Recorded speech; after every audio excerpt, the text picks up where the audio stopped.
नमस्कार दोस्तों। मौका चाहे जैसा, हालात चाहे जैसे हों, स्थितियां चाहे जैसी हों, प्रधानमंत्री मोदी सियासी फायदे के लिए या विपक्ष को परेशान करने के लिए राजनीतिक दांव चाल चलने से बाज नहीं आते। अभी ऐसी स्थिति में जब देश अभी अभी सीज फायर से बाहर निकला है, सीमा पर तनाव को पूरे देश ने देखा, सरकार ने महसूस किया कि अलग अलग दलों के सांसदों के साथ प्रतिनिधि मंडल के तौर पर भारत की नुमाइंदगी करने के लिए विदेशों में प्रतिनिधि मंडल को भेजा जाए।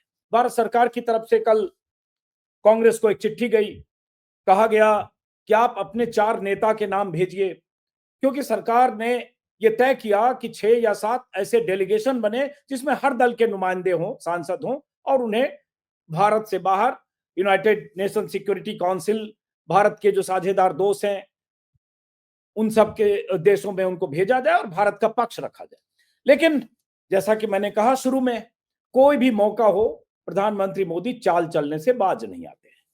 कांग्रेस की तरफ से 4 नाम आए सरकार को। कांग्रेस ने अपनी तरफ से 4 नाम दिए कि इन्हें आप प्रतिनिधि मंडल में शामिल कर सकते हैं।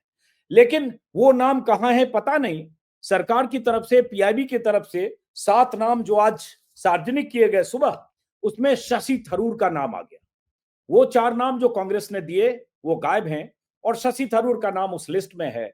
उन 7 सांसदों, नेताओं की लिस्ट में जो लीडर के तौर पर, प्रतिनिधि मंडल के नेता के तौर पर विदेश जाएंगे। दिलचस्प बात है कि इसमें शशि थरूर का नाम पहले नंबर पर है। अब यहीं से सवाल है कि शशि थरूर पर प्रधानमंत्री मोदी इतने मेहरबान क्यों हैं? और अगर कांग्रेस ने प्रतिनिधि मंडल के लिए 4 नाम भेजे, जो जयराम रमेश की तरफ से जो नाम आए, आनंद शर्मा, गौरव गोगोई, नजीर हुसैन और राजा बरार, इन 4 नामों को रिजेक्ट करके शशि थरूर का नाम कैसे चुना गया, जो शशि थरूर को कांग्रेस नेता ही कहते हैं कि वो जो बोलते हैं कांग्रेस की पार्टी लाइन नहीं है। तो शशि थरूर पर मोदी जी की इतनी मेहरबानी क्यों? ऐसे कई सवाल लगातार आज चल रहे हैं और इस बीच ये हुआ कि कांग्रेस खुलकर कुछ बोल नहीं पा रही है, कुछ कहा भी न जाए, चुप रहा भी न जाए, सहा भी न जाए, ऐसी स्थिति कांग्रेस की है। और शशि थरूर खुशी व्यक्त कर रहे हैं, खुशी से आघा रहे हैं कि हमें ये मौका मिला भारत की नुमाइंदगी करने का या भारत की तरफ से प्रतिनिधि मंडल के तौर पर विदेश जाने का। उन्होंने अपना बयान भी दिया। अब जरा समझेंगे कि इस दाव, इस चाल, इसका मतलब क्या है और क्या ये सही तरीका है कि अगर सरकार ने सबसे बड़ी पार्टी से उनके नुमाइंदों के नाम मांगे, जो नाम उन्होंने दिए उनमें से किसी भी नाम को एक्सेप्ट नहीं करके शशि थरूर का नाम उसमें डाला। हालांकि वो कांग्रेस के ही नेता हैं, 4 बार के सांसद हैं, सीडब्ल्यूसी के सदस्य हैं, लेकिन प्रधानमंत्री मोदी की तारीफें करते रहते हैं, इसलिए ऐसा माना जाता है कि उनकी केमिस्ट्री मोदी जी के साथ पार्टी लाइन से अलग भी है। तो विनोद शर्मा सीनियर जर्नलिस्ट हैं जो कांग्रेस की राजनीति को भी और ऐसे सियासत को दशकों से जानते समझते रहे, हिंदुस्तान टाइम्स के पॉलिटिकल एडिटर रहे हाल तक। विनोद जी हमारे साथ हैं। विनोद जी से बात शुरू करने से पहले, शशि थरूर जो खुश दिख रहे हैं इस प्रतिनिधि मंडल में शामिल होने के बाद, जिस प्रतिनिधि मंडल में कांग्रेस की नुमाइंदगी के लिए जो नाम थे उससे अलग उनका नाम सरकार ने सीधे तय किया। एक बार पहले शशि थरूर का वो बयान सुनते हैं। That's about it. Very clear, I'm not a spokesman of the party. I'm not a spokesman of the government either, I might add. I'm, for whatever it's worth, people seem to think I have some knowledge about some of these subjects, and so they come and ask me my views. And I make it very clear, sometimes explicitly, sometimes implicitly, that I'm expressing my personal views as an Indian, as a proud citizen, and certainly don't forget that my own party had declared complete solidarity with the government and the armed forces at the beginning of this conflict, and in that spirit I also expressed that support. To my mind, it was merely a contribution to a very important national discourse at a time when, frankly, it was important for us to rally around the flag. There were, especially internationally, there was a relative lack of our point of view being heard, particularly in Europe, the Middle East, the US, and so on. And when stations from those countries approached me, I felt it was almost my duty to try and give a point of view that I believe accurate. अब ये शशि थरूर अपनी खुशी व्यक्त करते हुए ये कह रहे हैं कि उन्हें ये जिम्मेदारी दी गई है, ये राष्ट्र हित में है, इसलिए वो खुश हैं और वो ऐसे भी पार्टी के प्रवक्ता नहीं है। पार्टी की तरफ से खुलकर कुछ कहा नहीं गया। जैसा कि मैंने कहा, चुप रहा भी न जाए, सहा भी न जाए की स्थिति में कांग्रेस है। जो 7 नाम कांग्रेस माफ करें, सरकार की तरफ से जो सार्वजनिक हुए हैं, वो 7 नाम एक बार मैं दर्शकों को बता दूं। वो 7 नाम है शशि थरूर जो पहला नाम है उस लिस्ट में, रविशंकर प्रसाद बीजेपी के सीनियर लीडर, सांसद और केंद्र में मंत्री रहे, कैबिनेट मंत्री, संजय कुमार झा जेडीयू से, बैजंत पांडा बीजेपी के, कनिमोई डीएमके से, सुप्रिया सुले एनसीपी, श्रीकांत शिंदे शिवसेना, एकनाथ शिंदे ग्रुप। ये 7 लीडर अलग अलग प्रतिनिधि मंडल की अध्यक्षता करेंगे या लीड करेंगे, जिनमें से शशि थरूर एक है। चलिए विनोद शर्मा जी, पहला सवाल, पहले आपकी प्रतिक्रिया बिना किसी सवाल के, कि क्या कहेंगे? तो फिरकी ले रहे हैं प्रधानमंत्री मोदी जी। हालांकि मैं दर्शकों को सिर्फ याद दिला दूं कि यही शशि थरूर हैं जिनके लिए नरेंद्र मोदी ने सालों पहले 50 करोड़ की गर्लफ्रेंड जैसा बयान दिया था। और शशि थरूर लगातार बीजेपी के निशाने पर रहे, लेकिन शशि थरूर पर मोदी जी इतने मेहरबान हो गए कि कांग्रेस की लिस्ट को दरकिनार करके अपनी तरफ से उनका नाम जोड़ दिया। म्यूट है। राजनीति में और डिप्लोमेसी में कोई दोस्त या दुश्मन परमानेंट नहीं होते, सिर्फ जाति मवाद परमानेंट होता है, नेशनल इंटरेस्ट परमानेंट होता है, पॉलिटिकल इंटरेस्ट परमानेंट होता है। ये आग दोनों तरफ बराबर लगी हुई है, शशि थरूर और प्रधानमंत्री इनके बीच में। आज से नहीं, हो गए करीबन 2-3 महीने। भाई शशि थरूर ने अपना कर्तव्य निभाया। देखिए, जब से वो वहां पर एक बंदरगाह का केरला में, अगर आपको याद हो, उद्घाटन हुआ था, तो उन्होंने स्टेज शेयर की थी और उस वक्त माननीय प्रधानमंत्री ने ये कहा था कि ये सब देख के कुछ लोगों के दिल पे सांप लौटेंगे और समथिंग ऑफ दैट इफेक्ट। ये काफी अरसे से मोहब्बत चल रही है, फ्लर्टेशन चल रही है, और लगता है कि अब समय आ गया है कि इसको परवान चढ़ाया जाए। शायद एकदम तो नहीं होगा, लेकिन ये राष्ट्रीय कर्तव्य निभाने के बाद, इसको शशि बोलते हैं, राष्ट्रीय कर्तव्य है। देखिए, ये राष्ट्रवाद के बुर्के में अवसरवाद भी है। राष्ट्रवाद के बुर्के में ये राजनीतिक अवसरवाद भी है, क्योंकि ये माना जाता है कि भरकस कोशिश हो रही है बीजेपी की तरफ से कि शशि को अपने पाले में ले लिया जाए। उन्होंने बड़ी कोशिश कर रहे हैं केरला में कि वहां पर कोई उनका पांव जमे, और उसके लिए उनको एक चेहरा चाहिए, और शशि थरूर एक अच्छा चेहरा हो सकते हैं वहां की मिडिल क्लासेस के लिए। और जहां पर आज के दिन राजीव चंद्रशेखर को अध्यक्ष बनाने के बाद भी वो मुनासिब चेहरा बीजेपी को नहीं मिल सका है, तो वो मॉडर्न है, अंग्रेजी अच्छी बोलते हैं और मलयालम भी बोलते हैं और हिंदी भी सीख ली है उन्होंने। तो ये पॉलीग्लॉट है, बड़ा अच्छा इंटेलिजेंट आदमी है। ऐसा इंटेलिजेंट आदमी बीजेपी के पाले में कम ही रहते हैं।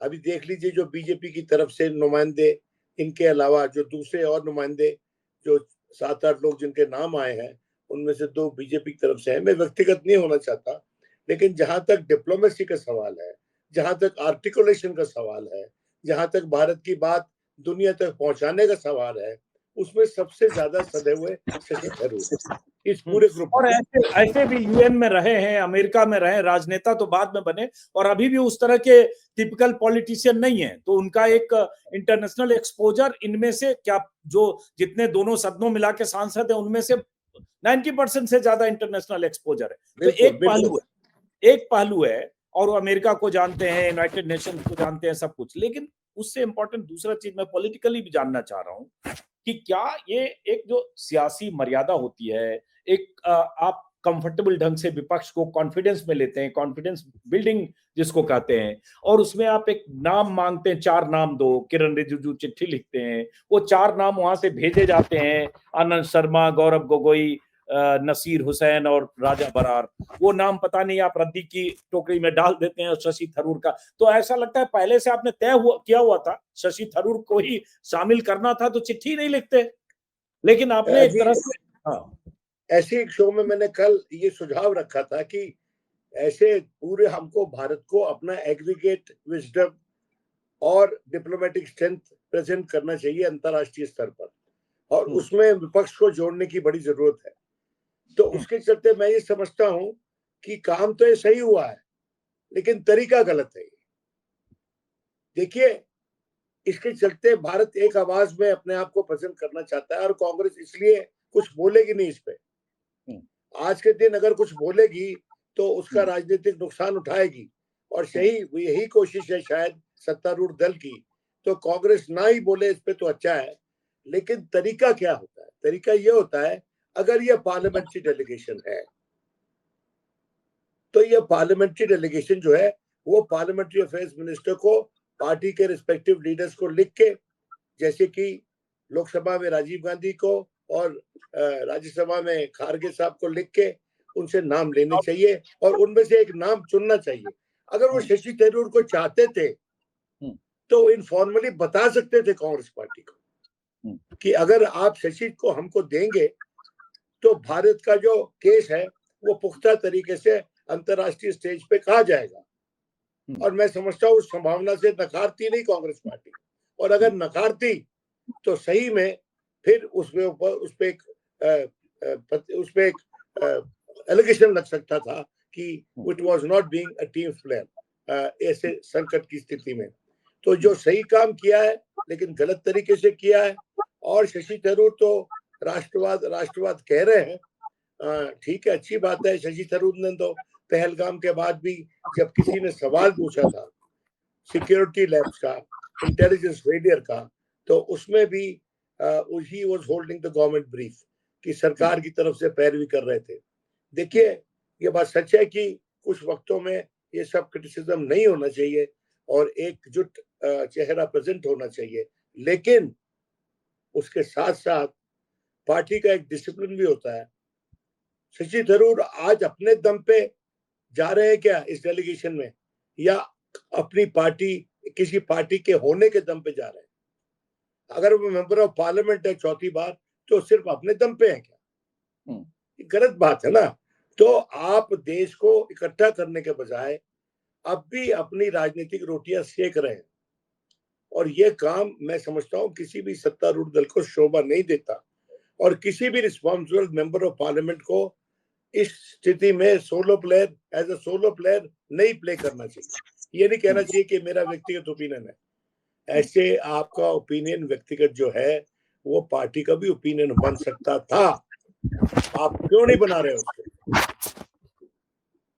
ये बहुत अहम बात आपने कही। वैसे शशि थरूर का सही आपने केरला का जिक्र किया, और उसके पहले भी कई ऐसे मौके आए कि शशि थरूर प्रधानमंत्री मोदी को सुहाने लगे हैं और प्रधानमंत्री मोदी की शान में कसीदे भी पढ़ने लगे हैं। कई मौकों पर बहुत तारीफें की है, और यही कांग्रेस नेतृत्व को खटक भी रहा होगा कि जिस सत्ता के सबसे शीर्ष पर बैठे व्यक्ति से आपकी सीधी लड़ाई है, उसी की तारीफ आपकी पार्टी के एक सांसद या CWC के सदस्य कर रहे हैं। अभी भी जब राष्ट्र के नाम संदेश दिया प्रधानमंत्री मोदी ने, तब भी शशि थरूर ने काफी तारीफ की उनकी कि किस तरह से संकट की घड़ी में उन्होंने देश को संभाला और संबोधन दिया, और सार्वजनिक तौर पर उनकी बहुत तरह से तारीफ की। तब जब बहुत आलोचना हो रही है मिसहैंडलिंग की, सीज फायर को लेकर, अमेरिकी रुख को लेकर, ट्रंप ने फिर बोला, मतलब 6 दिन में ट्रंप ने 6 बार बोल दिया है कि हमने सीज फायर कराया, हमने मध्यस्थता कराई।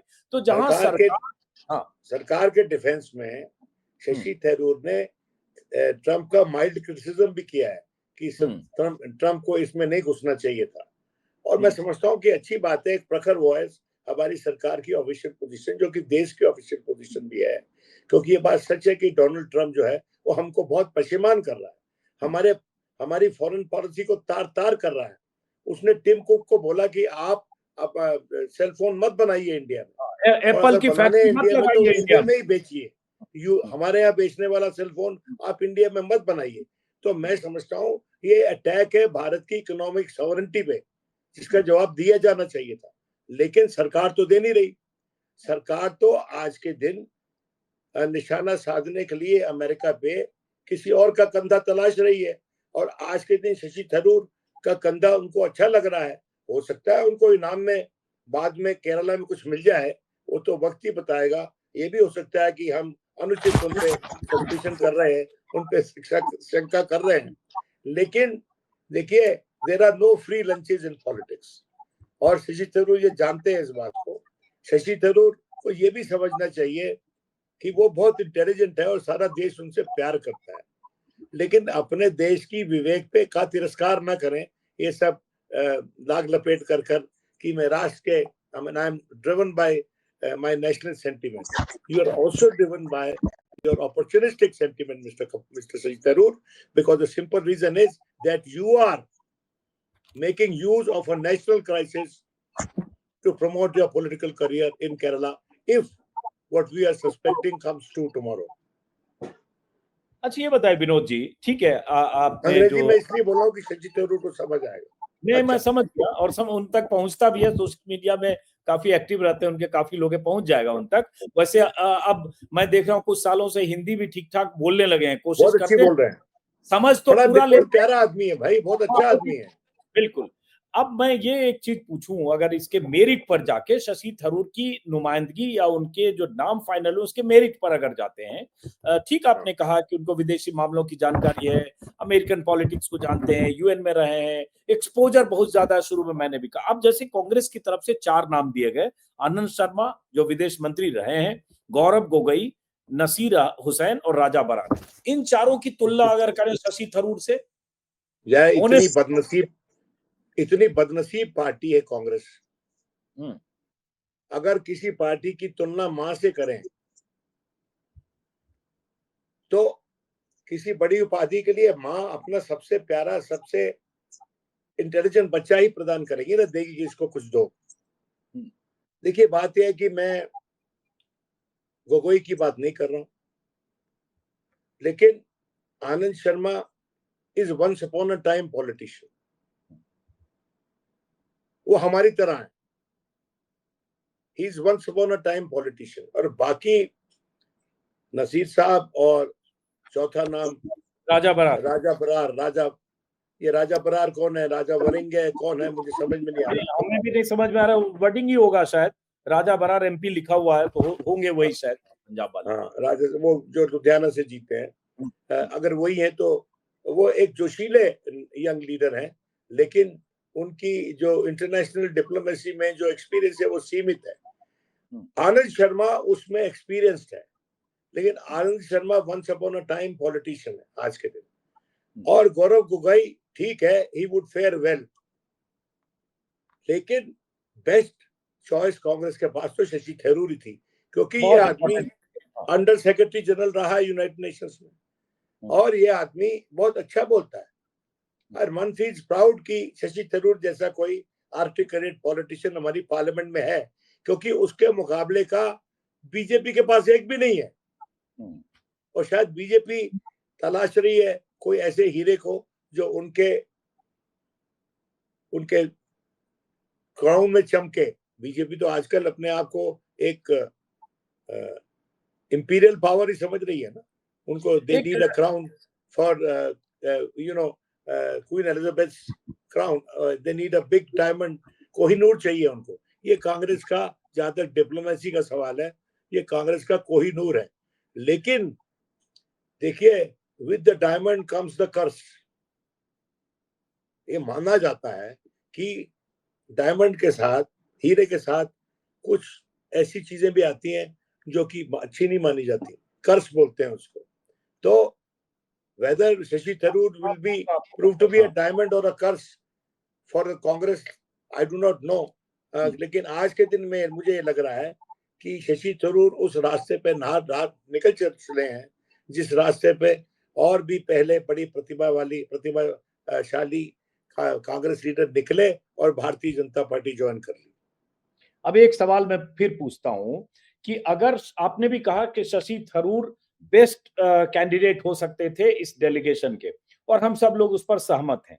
अब जैसे आपने कहा कि कांग्रेस की तरफ से लिस्ट में जो 4 नाम है उसमें Anand Sharma once upon a time minister रहे, लेकिन क्या होता है, डायनेमिक्स पॉलिटिक्स के ऑप्टिक्स बदलते हैं। विनोद शर्मा जी, हमसे बेहतर आप जानते हैं, 10 साल में बहुत कुछ बदल गया। बल्कि ये कहें तो ट्रंप के आने के बाद से जनवरी से अब तक में बहुत बदल गया। 5 महीने में, 5 महीने की जो बाइडेन के समय की पॉलिटिक्स और आज की पॉलिटिक्स बदल गई। उस हिसाब से देखें तो शशि थरूर ज्यादा अपडेटेड है, जो शुरू में मैंने भी एक्सपोजर का उनको ज्यादा है। तो कैंडिडेट अगर वही बेहतर थे जो आपने भी कहा कोहिनूर हैं, तो कांग्रेस ही दरिया दिली दिखाती, बड़ा दिल दिखाती और अपनी तरफ से शशि थरूर का नाम भेजती। दरिया दिली का है केस में, दरिया दिली कोई जरूरत नहीं, दरिया दिली की प्रोफेशनली चूज करना चाहिए था। देखिए कांग्रेस जो है ना, it's a bucket full of crabs. ये वैसे मलयाली लोगों के लिए बोला जाता है कि बकेट फुल ऑफ क्रैब्स, मतलब केकड़े बकेट में रख दो तो एक केकड़ा ऊपर चल रहा होगा बाहर निकलने के लिए, तो दूसरा उसकी टांग खींच लेगा। तो शशि थरूर की टांग खींचने का यह कार्यक्रम किया गया है। लेकिन शशि थरूर ने भी हाल ही में जो इजहार इश्क किया है मोदी जी के साथ, वो बड़े सवाल खड़े करता है कांग्रेस पार्टी के लिए, और किसी भी पार्टी के लिए वो सवाल खड़ा करेगा। तो देखते हैं कि भाई कांग्रेस पार्टी इसको किस तरह से हैंडल करती है। लेकिन कांग्रेस पार्टी को इस पे चुप रहना पड़ेगा। चुप रहेगी एक चुप और 100 सुख, ये जो डिक्टम है वो पल्ले बांध ले अपने, क्योंकि ये दौरा लगा के जब लोग वापस आ जाएंगे, जब पार्लियामेंट में बहस होगी। देखिए ये बात भी सच है कि मोदी जी जो हैं वो किसी भी ऑल पार्टी मीटिंग में नहीं आए। मोदी जी को कहा गया कि आप स्पेशल सेशन बनाइए पार्लियामेंट का, उन्होंने नहीं बुलाया। अब हो सकता है कि ये डेलीगेशन जब वापस आ जाए उसके बाद स्पेशल सेशन पार्लियामेंट का बुलाया जाए और पहलगाम पे डिस्कशन हो, और उसके बाद जो हमने निशाने लगाए और हम पे जो निशाने लगे वो जो एयर वॉरफेयर में वो उस पर भी चर्चा हो जाए। लेकिन जिस तरह से किसी भी इंक्लूसिव सरकार को जो इंक्लूसिव अप्रोच रखती है और जो अहम भूमिका समझती है विपक्ष की, उसको इस तरह से अपना कॉन्डक्ट नहीं करना चाहिए। अब चूंकि मैंने दरिया दिल या बड़ा दिल का इस्तेमाल किया, आपने कहा काहे का दरिया दिल, बात सही है, लेकिन मैं सफाई पेश कर दूं। वो मेरा मकसद ये था कि चूंकि 3 महीने से लगातार कांग्रेस की लाइन से अलग समय समय पर बयान आया, प्रधानमंत्री मोदी की इनके प्रति मोहब्बत और ये सब आया, तो कई बार जैसे जयराम रमेश है महासचिव, उनका स्टेटमेंट कई बार कहा है कि शशि थरूर की राय कांग्रेस की पार्टी की लाइन से बाहर है। तो एक ऐसी स्थिति में मैंने कहा कि उसके बाद भी आप ये कर सकते थे। अब जो आपने उसका पक्ष रखा वो सही। आप फिर एक सवाल उठता है कि कांग्रेस के सामने, इसका मतलब आखिरी, कि कांग्रेस के सामने जैसे शुरू में कहा मैंने, चुप रहा भी न जाए और कहा भी न जाए, सहा भी न जाए वाली स्थिति है कि आप इसमें बोल नहीं सकते। बीजेपी इंतजार कर रही होगी कि जैसे आप कुछ बोलेंगे तो कहेंगे देखो इन्हीं की पार्टी का नेता जा रहा है, लेकिन इनको प्रॉब्लम है। और भीतर भीतर बेचैनी होगी कि हमारे नाम को रिजेक्ट किया और मोदी जी ने शशि थरूर को चुना, तो कांग्रेस को चुप रहना चाहिए, इसका मतलब। देखिए उसके सामने एक जो धर्म संकट है, वो अंग्रेजी में कहावत है टू बी और नॉट टू बी। तो आज के दिन कांग्रेस जो है अगर कुछ बोलती है और कल को शशि थरूर की परफॉर्मेंस अच्छी रहती है, तो उनके एमपी की परफॉर्मेंस का पूरा श्रेय प्रधानमंत्री ले जाएंगे। देखिए प्रधानमंत्री जो है दूसरों के क्रिएटिव टैलेंट पे काफी डिपेंड करते हैं और उसको अपना बना के पेश कर देते हैं। कई बार ये राजनीति में होता है, वो अकेले नहीं है जो ऐसा करते हैं। तो मेरा ये मानना है कि कांग्रेस ने इसको डिफरेंटली हैंडल कर सकती थी, और सबसे पहले जो रूलिंग पार्टी है बीजेपी, वो उसको खूबसूरती से हैंडल कर सकती थी कि भाई कांग्रेस को बोलती कि आपका अधिकार है, जो नाम आप देना चाहते हैं दें, लेकिन हमको शशि थरूर जरूर चाहिए। और ये पब्लिकली बोलते और कांग्रेस पर जवाब नहीं बचता। उठाकर बोलते कांग्रेस के अंदर जो डिसीजन मेकिंग है ना अजीत, वो कोई अबव बोर्ड नहीं है, वो इम्पार्शियल नहीं होती। जो लोग आज के दिन बोल रहे हैं इट्स हिज पर्सनल ओपिनियन, वो शायद अंदर से ईर्ष्या कर रहे हो, वो शायद ये सोच रहे हो कि मैं ही चला जाऊं। देखिए बात है, अगर आपने लिस्ट देनी थी तो शशि के बाद कांग्रेस पार्टी के पास सबसे ज्यादा आर्टिकुलेट आदमी जयराम रमेश है। वो कोई अनछुआ नहीं है इंटरनेशनल पॉलिटिक्स से, और मैं समझता हूँ कि वो बड़ा फोर्सफुली हमारी सरकार का पॉइंट ऑफ व्यू रख सकता था। लेकिन वो चाहता नहीं है शायद सरकार का। देखो आपको सरकार का चाहता होना पड़ेगा, राष्ट्र के प्रति ड्यूटी निभाने के लिए भी। अगर नहीं आपने देश कांग्रेस से की प्यार तरफ करते हो, कांग्रेस अगर आप कांग्रेस देश से प्यार करते हो और बीजेपी से प्यार नहीं करते हो, तो फिर हाँ। आपको कोई जगह नहीं मिलेगी। नहीं कांग्रेस की तरफ से भी जो नाम गया ट्वीट करके, तो जयराम रमेश ने ही बताया आज सुबह 10 बजे, उसमें तो उनका खुद का नाम नहीं है, तो कांग्रेस की तरफ से भी उनका नाम नहीं है।